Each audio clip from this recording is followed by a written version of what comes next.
tous la famille, j'espère que vous allez bien. On se retrouve aujourd'hui pour une vidéo d'avant-match où on va parler bien évidemment de Rennes-Marseille.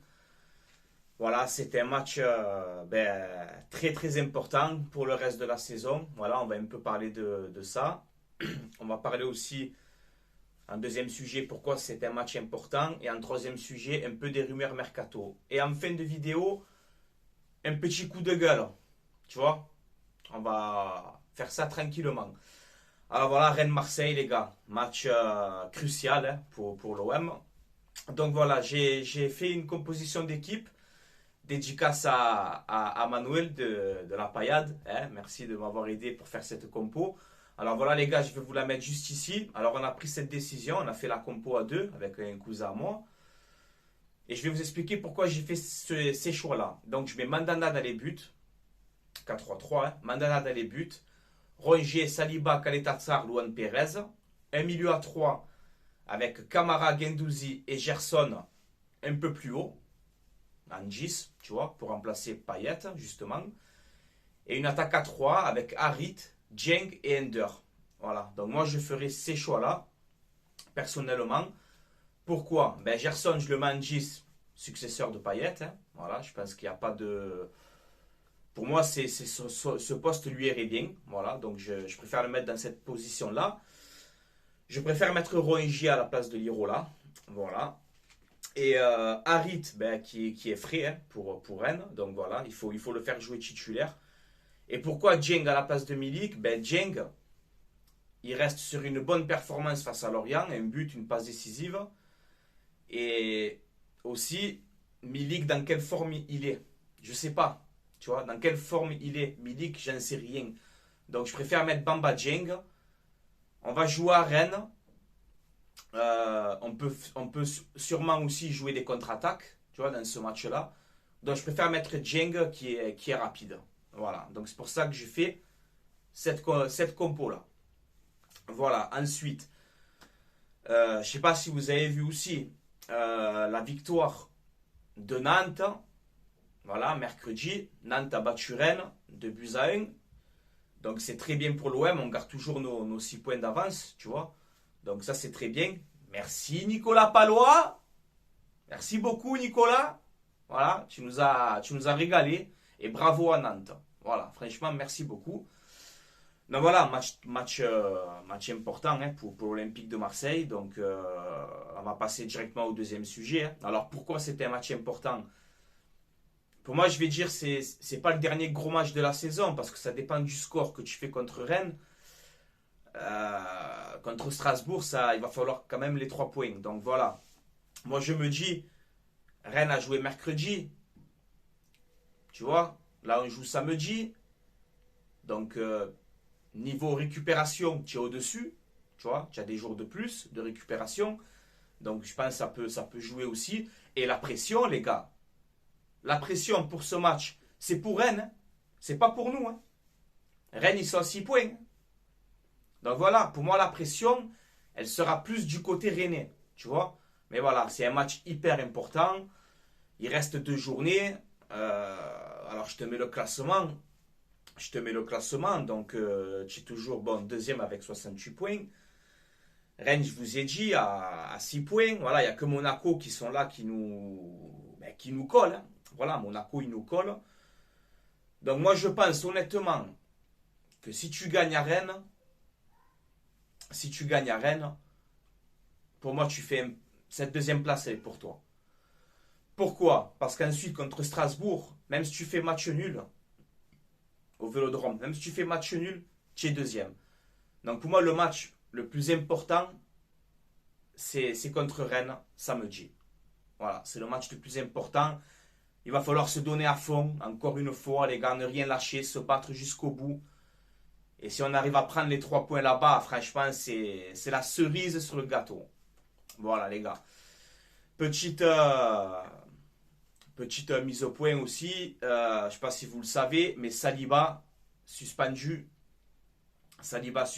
contre Strasbourg. Donc, normalement, ça serait son dernier match sous les couleurs de l'OM contre Rennes. Parce qu'il n'est que prêté par Arsenal. Mais moi, voilà. je vais faire un pari, il faut se lancer un peu dans la vie et prendre un peu des risques. Moi, pour moi, Saliba, il va rester, il faut le garder. Voilà. Donc tout le monde dit que c'est son dernier match. Les gars, on ne le sait pas. Voilà. Voilà les gars, pour cet avant-match. Donc voilà, un match très important, hein, vous le savez. Ensuite, en troisième point, on va parler un petit peu, je ne sais pas si vous avez vu, on va parler un petit peu des rumeurs mercato. Alors voilà, je vous en avais déjà parlé, Mohamed Ali Chaud, qui serait très proche de l'OM. Et là, apparemment, il y aurait quasiment un accord. Voilà, rien d'officiel, je tiens à le préciser. Mais voilà, on parle d'un transfert à hauteur de 12 millions d'euros. C'est un joueur qui peut jouer en pointe, qui peut jouer sur le côté droit. Voilà. Il me fait penser un petit peu, vite fait, il est un petit peu désert, mais il me fait penser un peu à Nicolas Pepe quand il était à Angers, justement. Voilà, c'est un petit peu le même profil. Voilà, assez rapide, technique, gaucher. Écoute, c'est un joueur d'avenir. Donc, mais je pense que si Mohamed Ali Chaud vient, il y aura forcément un départ en attaque. Peut-être Bamba Dieng. Je sais pas les gars, on verra bien. Ensuite, la deuxième rumeur qui est sortie ces derniers temps, c'est le Turc. Voilà, Umur, il s'appelle. Umur, je sais pas comment on le prononce. Mais voilà, c'est un joueur de pareil, 21 ans ou 22 ans, qui joue à Trabzonspor en Turquie. Voilà, qui a fait une grosse saison cette année dans son championnat. C'est un joueur qui peut jouer milieu, fait un numéro 8, il peut jouer un numéro 10 et il peut jouer également sur le côté droit. Donc tu prends un joueur qui peut jouer à 3 postes. Pareil, l'Olympique de Marseille serait prêt à mettre 12 millions. 12 millions Ali Chaud, 12 millions Umur. Il y a des sous apparemment. Voilà, parce qu'après on nous dit que le mercato, c'est pas. Macourt, il ne veut pas trop sortir de sous. Mais bon, tu te permets de faire des offres comme ça à des minots. Bon, tant mieux, hein, moi ça me va très bien. Mais voilà, c'est la deuxième rumeur que j'ai vu tourner. Et ensuite, on va parler du futur peut-être directeur du centre de la formation pour les jeunes. Voilà, Pablo Longoria qui piste un ancien de Valence, enfin, qui est actuellement à Valence. Donc voilà, je vous le mets ici, j'ai oublié son nom. Mais voilà, apparemment l'OM serait intéressé par ce monsieur-là. Et Longoria le connaît très bien à Valence, ils ont travaillé ensemble. C'est quelqu'un de réputé quand même dans son championnat d'Espagne. Je crois qu'il parle 7 langues. Donc voilà, c'est quelqu'un de très intelligent. Longoria s'entend bien avec lui. Ça pourrait être le successeur de Nasser Largué. Voilà les gars. Donc on a fait un peu le tour. On a fait un peu le tour. Maintenant, on enlève le sommaire. Même pas je l'ai mis en sommaire de quoi je vais parler maintenant parce que ça mérite même pas de le mettre dans le sujet ça. Je sais pas si vous avez vu ce qui s'est passé lors du match Nice-Saint-Etienne. Yeah. Où tu as les supporters niçois. Rappelez-vous quand on est allé là-bas déjà nous, ce qui s'est passé. Hein? Les supporters niçois, une minorité. Hein? Je ne mets pas tous les supporters niçois dans le même sac. Mais une partie, lors du match Nice-Saint-Etienne, qu'ils ont chanté Emiliano, sous l'eau, un Argentin sous l'eau, je sais pas quoi. Je vous rappelle que Emiliano Sala, c'est un ancien attaquant de Nantes, argentin. Hein, ce malheureux accident là d'avion, qui est décédé, qui doit sûrement avoir une famille, tu vois. Et tu as des enfoirés qui chantent ça pendant le match. Emiliano sous l'eau. Ah, c'est rigolo, hein? Hein? Bravo, hein? Bravo à vous, les quelques supporters niçois qui ont chanté ça. C'est scandaleux, les gars. C'est scandaleux. Voilà, encore une fois, quand c'est l'OM, qu'on fait rien, on attaque. Là, qu'est-ce que vous allez dire? Qu'est-ce que vous allez dire? C'est normal d'avoir un chant comme ça, de parler de quelqu'un qui est décédé. Franchement, honte à vous. Honte à vous. Vous devez être lourdement sanctionné. Et on verra la Ligue. Hein? On verra la Ligue. Les décisions qu'ils vont prendre. Et je tiens à féliciter Christophe Galtier. Hein? Voilà. Qui n'a pas mâché ses mots en conférence de presse. Voilà. Mais c'est totalement scandaleux, les gars. Voilà, j'ai vu ça, j'ai pété les plombs. J'ai dit, mais c'est un film. On parle de quelqu'un qui est décédé quand même. C'est rigolo de chanter ça. C'est rigolo. Franchement, c'est quoi ces supporters? C'est quoi ces supporters en bois? Franchement, vous m'avez vraiment dégoûté. Voilà. Voilà, vous m'avez dégoûté.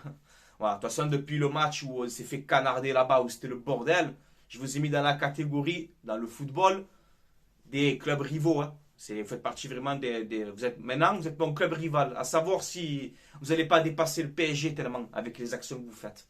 Franchement. Au Vélodrome, jamais tu aurais un chant comme ça. Jamais. On respecte. Tu vois? Quand même, nous, on respecte. Voilà. Franchement, honte à vous. Voilà. C'est le message, il est passé. Content ou pas content, je m'en bats les couilles. Voilà. Il fallait le dire. C'est honteux ce que j'ai vu. C'est honteux. Vraiment honteux. Ça respecte même pas les morts. Ça respecte même pas les morts. Franchement. L'être humain, comme il est mauvais, les gars. C'est le pire. L'être humain, c'est le plus méchant. Franchement. Faut vraiment être méchant pour faire des chants comme ça. Faut vraiment être méchant. Vraiment. Alors que c'est un match de foot, quoi. Qu'est-ce que tu parles de Salah? Qu'est-ce que tu parles de Salah? Franchement. Il a une famille, peut-être qu'il a une femme, des enfants, il avait, je sais pas moi, des parents. Tu imagines la famille? La famille de ce pauvre mec qu'ils ont dû voir, qu'ils ont dû entendre ses chants. Pas. Incroyable. Dégoût. Dégoût total. Voilà. Dégoût total. Franchement. Bon, je vais m'arrêter là parce que ça est en train ça est en train de me monter. Mais voilà, fallait que je le dise. Voilà les gars. Bon, sur ce, les amis, je vais vous laisser là. C'était Franky Foot. Allez l'OM à la vie à la mort. Hein, comme d'habitude. Et on se donne rendez-vous samedi soir pour le débrief qui sortira un peu plus tard, le temps que je fasse le montage, etc. Donc ça met un peu plus de temps.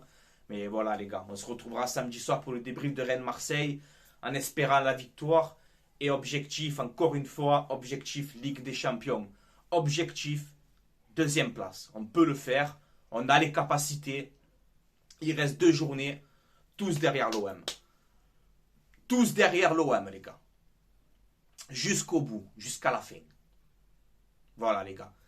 Allez, je vais vous laisser là. Allez l'OM à la vie à la mort. Ciao, ciao la famille, à bientôt.